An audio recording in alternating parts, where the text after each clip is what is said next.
Hello, আসসালামু আলাইকুম রাসি ভাই। আমি চিনাত তারহানা ঢাকা খিলক্ষেত থেকে বলছি। আমি ভূত এফএম-এর একজন নিয়মিত শ্রোতা এবং অনেক বছর ধরে আমি ভূত এফএম শুনি। অ্যাকচুয়ালি আমি মনে করতে পারবো না কত বছর হলো ভূত এফএম শুনি। কিন্তু আমিও বেশ ভক্ত ভূত এফএম-এর। সবসময় মনে করি আমি আপনাদের ভূত এফএম-এ একটা ঘটনা শেয়ার করব। করি বলে আর করা হয়নি। তো যে ঘটনাটা শেয়ার করব এটা আমাদের ফ্যামিলির সাথেই ঘটে যাওয়া একটা ঘটনা। আমার বাবা ছিলেন একজন সরকারি কলেজের প্রিন্সিপাল। তো সেক্ষেত্রে আমাদের যে বাসাটা দেয়া হয়েছিল অনেক বড় একটা বাসা ছিল। গভর্নমেন্ট যে বাসাগুলো সাধারণত যেরকম হয়ে থাকে ১৩-১৪ টা রুম ছিল ওখানে।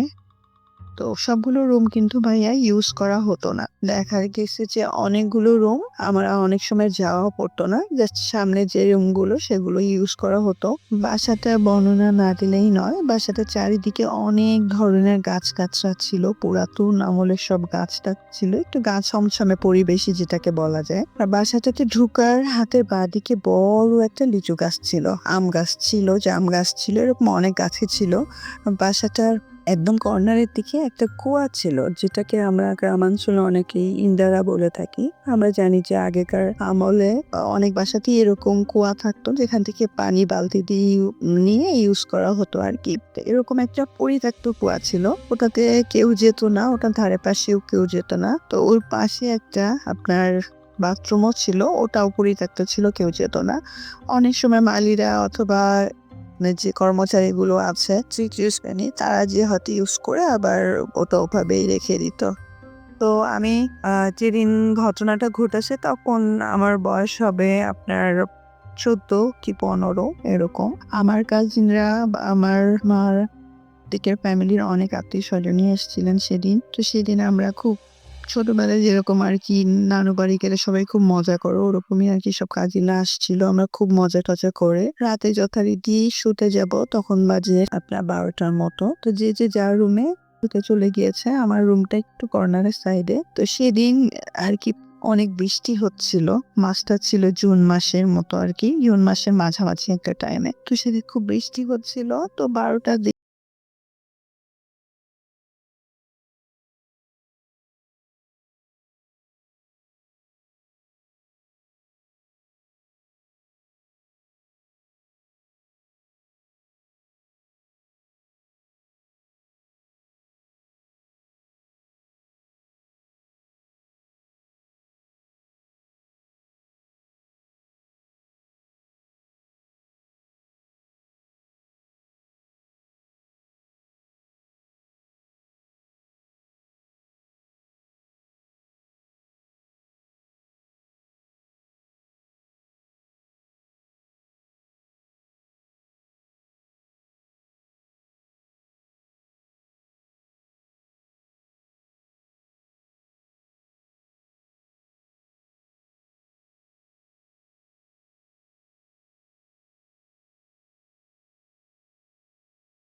আমি ওখানে বলতে পারি না। হয়তো ৫ মিনিটের মতো সময় দাঁড়িয়েছিলাম। কেন দাঁড়িয়েছিলাম বা ওই সময়টা আমি কাউকে কোনো কিছু বলবো এরকমও ডাকতে পারছিলাম না। আমার কাজিনটা ঘুমাচ্ছিল। পরে নোটিস করলাম যে যে জিনিসটা আর কি গাছের উপর আছে একটা অবয়বের মতো, ওই জিনিসটা আমাকে ফলো করেছে। আই মিন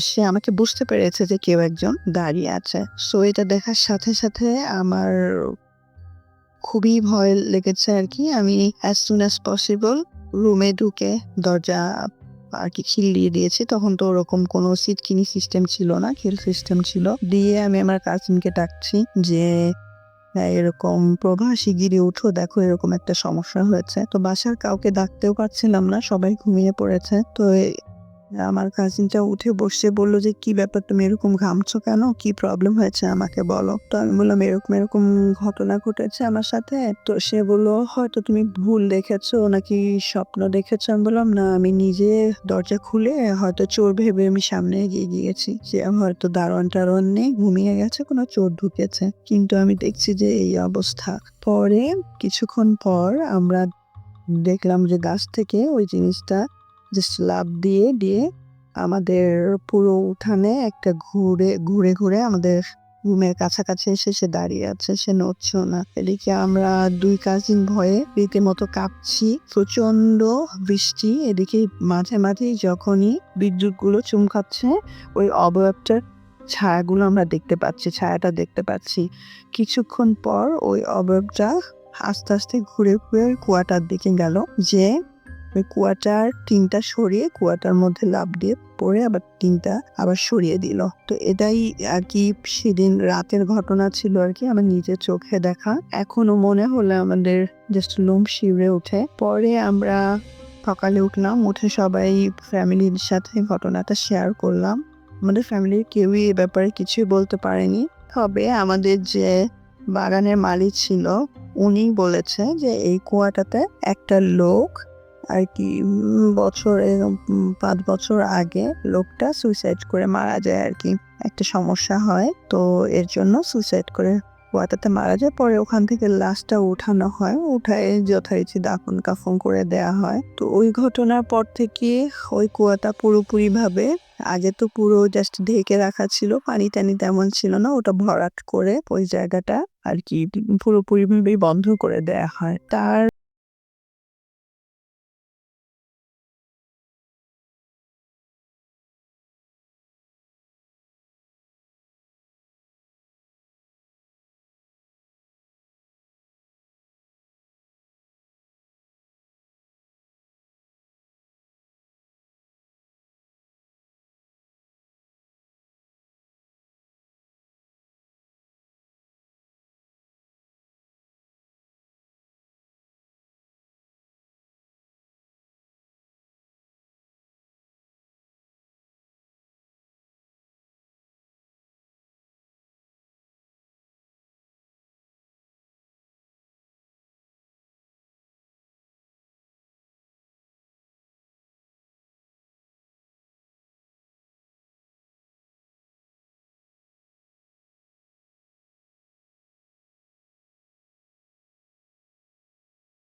তখন ৩টা কি ৩:৩০ এরকম সময়। আচ্ছা।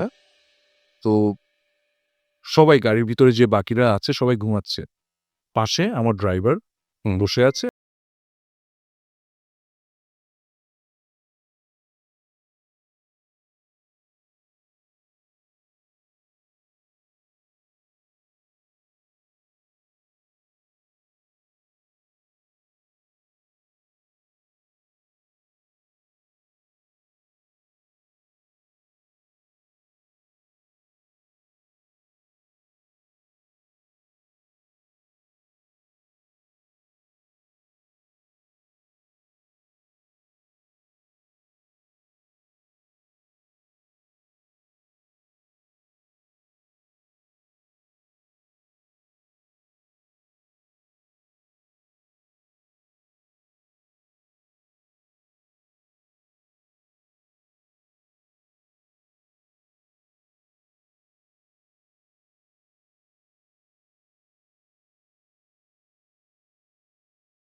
তো গাড়িতে ড্রাইভার, ও সারাদিন চালিয়েছে, ওকে আমি পিছনে ঘুমাতে বলেছি। ও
প্রকাশনার ম্যানেজার ছিলেন।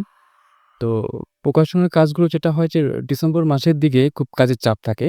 তখন দেখা যায় যে সারারাত কাজ করতে হয়। জি। তো তাকে একবার তাদের যে প্রেসে যেতে হয় মানে কাজ কেমন হচ্ছে সেটা দেখার জন্য। তো তাদের প্রেসটা হচ্ছে পুরান ঢাকায়। তো যে প্রেসের যে বিল্ডিংটা সেটাও অনেক পুরনো। তো তিনি কাজ দেখছিলেন। রাত প্রায় ২টা-২.৫টার দিকে নিচে প্রেসে কাজ হচ্ছিল, দোতলা বাইন্ডিং হচ্ছিল। তো তিনি হাঁটতে, হাঁটতে ৩ তলা যেখানে গোডাউন সেখানে চলে যায়। এর আগে রাসেল ভাই তার প্রেসে যাওয়া হয়নি। জি। সেদিনই ১ম গিয়েছিলেন।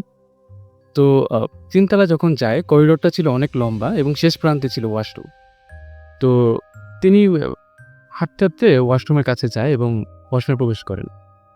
তো প্রবেশ করে যখন তিনি ওয়াশরুমে ছিলেন, জি। ঠিক ওয়াশরুমে যাওয়ার কিছুক্ষণের মধ্যেই তিনি শুনতে পান যে বাইরে থেকে কেউ মানে ওয়াশরুমের সুইচটা অফ করে দিল। মানে একটা শব্দ হলো।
তিনি যেভাবে লিখছেন, তিনি একটা পেশায় আছেন যে পেশাটার কারণে তিনি আসলে স্টুডিওতে আসতে পারবেন না। ঢাকায় থাকার পরেও সে কারণে তার ইমেইলটা আমরা পড়ে শোনাচ্ছি। ভাই, সালাম নিবেন। আমি জানি আপনি ভালো আছেন, কারণ আপনি সবসময় ভালোর দলে। আমি যদিও ঢাকা থাকি, কিন্তু বিশেষ কারণে আপনার স্টুডিওতে আসা আমার পক্ষে সম্ভব নয়। আর আমার পরিচয়ও প্রকাশ করা সম্ভব নয়। কেন পরিচয় প্রকাশ করা সম্ভব নয়, তা আপনি পুরো ঘটনা শুনলে বা শ্রোতাদের শোনালে বুঝতে পারবেন। আমার ঘটনা যদি ভালো লাগে তাহলে পড়ে শোনাবেন। এবং তিনি লিখেছেন যে আমি তখন আইন শৃঙ্খলা রক্ষাকারী বাহিনীতে কর্মরত ছিলাম। আমার দায়িত্ব ছিল বাংলাদেশের একটি ছোট জেলায়। একদিন রাতে আমি কাজ শেষে ঘুমোতে গেছি। এমন সময় আমার এক কলিগ এসে আমাকে খবর দেয় যে, স্যার, একজন লোক এসেছে আপনার সঙ্গে দেখা করতে। আমি ভাবলাম হয়তো কেউ বিপদে পড়ে এসেছে অথবা কোনো সোর্স এসেছে কোনো গোপন খবর দিতে। আমি তাই কাল বিলম্ব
লোকটার দেখানো পথে সেই কবরস্থানে পৌঁছে গেলাম। আমরা দেখলাম বিরাট এক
আসামিকে জিজ্ঞেস করতে লাগলাম। আসামি জিজ্ঞাসাবাদে জানালো তারা মোট ২ জন। কোনো এক লাশ যদি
দেখিস জিন আসবে, এই করবে, সেই করবে। অনেক কথা বলার পরে হঠাৎ করে ভাইয়া মানে একটা সময় কি লাইটটা অফ হয়ে যায়।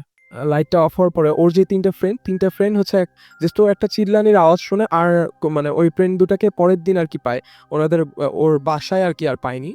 এরপরে ভাইয়া ওর যা হয়, ওর ভাষ্য মতে যে ওকে মিনিমাম ১০ জন মিলে মনে হয় মেরেছিল ওই অন্ধকার রুমে। তো বলল যে এইটা কোনো মানে স্বাভাবিক মানুষ একার পক্ষে সম্ভব না মানে আমাকে মারা, এবং দরজাগুলোও হচ্ছে বন্ধ ছিল। এমনও পসিবল না যে ১০ জন এসে আমাকে মেরে চলে যাবে আবার। আর মারলেও হচ্ছে কোনো একটা আওয়াজ শুনতাম। আমি কোনো আওয়াজই শুনিনি। জাস্ট আমি মানে মাটিতে পড়ে যাই এবং ইচ্ছামতো জাস্ট আমাকে মারা হয়। আর ভাইয়া মজার বিষয় হচ্ছে সকালবেলা উঠে দেখা যায় ওর যে চুলগুলো ছিল, চুলগুলো মানে জট ধরে গেছে বা এই টাইপের আরকি সামথিং পুরা গুচ্ছা আকার হয়েছিল। তো এটা ওর মা-বাবা জানতে পারে। মা-বাবা জানার পরে হুজুরের কাছে নিয়ে যায়। হুজুরের কাছে যেয়ে বলে যে, "আপনি আমার ছেলেকে কি শিখাইছেন বা কি হয়েছে যে ও হচ্ছে এরকম বলে বেড়াচ্ছে?" তো হুজুর বলে যে, "এটা হচ্ছে আমি তো ওকে কিছু বলিনি। ও যাই হোক আপনার বাড়ির অপোজিটে যেই গাছটা আছে, ওই গাছে আরকি একটা জিন থাকে। আর জিনেরা সাধারণত মিথ্যা কথা সহ্য করতে পারে না। ও যেহেতু এই যে এইভাবে বিভিন্ন ধরনের মিথ্যা কথা বলতো, তো ওই অমুক জিন এরকম হচ্ছে মানে ওর হার্ম করার চেষ্টা করেছে এবং যেকোনো কিছু হয়ে যেতে পারতো, ওকে মেরেও ফেলতে পারতো। তো ও হচ্ছে আরো ক্ষতি করবে। ও এখনো হচ্ছে যে আমার পক্ষে মানে এই জিনটাকে সরানো সম্ভব না। আমি এমনি কিছু ট্রিটমেন্ট দিয়ে দিচ্ছি।" তো ও হচ্ছে ওই হুজুরটা ওর একটু পানি পড়া দেয়, তেল পড়া দেয় আর তাবিজ-টাবিজ দেয়। তাও ভাইয়া তেমন কোনো একটা যে খুব ইফেক্টিভ কিছু হয়েছিল তাও না। কোনো সময় ছেলেটা কি পুকুরের মাঝখানে চলে যেত। এমন একটা অবস্থা ছিল যে মানে রাত্রেবেলা শুয়ে আছে, হঠাৎ করে ওর অজান্তেই ও পুকুরে চলে গেছে। তারপরে হচ্ছে অন্য হয় গাছের উপরে চলে যেত বা এই টাইপের বিভিন্ন অস্বাভাবিক আচরণ করত। তবে ভাইয়া ওর মধ্যে একটা অলৌকিক ক্ষমতা আসে, যেমন কি ও হচ্ছে মানে ওর মাথাটা পুরা বডি হচ্ছে পানির নিচে রাখতে পারতো। জাস্ট ও একটা হাতের একটা আঙ্গুল বা একটা হাত উপরে রেখে ও ঘন্টার পর ঘন্টা ভাইয়া পানির নিচে থাকতে পারতো। এটা হচ্ছে জাস্ট ওর একটা অবাক করা কোনো একটা অলৌকিক ক্ষমতা বলতে পারেন। তবুও ভাইয়া ও রাত্রেবেলা বিভিন্ন ধরনের দুঃস্বপ্ন বলেন, বিভিন্ন সময় কেঁদে উঠে পড়তো। এই টাইপের বিভিন্ন ঝামেলা হতো। এরকম ভাইয়া মিনিমাম ৬ মাস ১ বছর যাওয়ার পরে ওর বাবা-মার ডিসিশনে যে এইভাবে আর কতদিন? তো ওকে কোনো একজন ভালো হুজুরের কাছে নিয়ে যাওয়া যায়। ওই ভালো হুজুরের কাছে নিয়ে যাওয়ার পরে ওই হুজুরটা বলে যে, "হ্যাঁ, ও এরকম, ওই যেহেতু এই ধরনের বিভিন্ন ধরনের মিথ্যা কথা বলেছিল, তো আমি এরকমই জিনটা কোনমতে হচ্ছে ওকে ছাড়ানো সম্ভব।"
আসে, আসার পরে ওই লোকটা মাঝখানে বসে এবং ভাইয়া গোল করে সবাই ওনাকে ঘিরে বসে থাকে।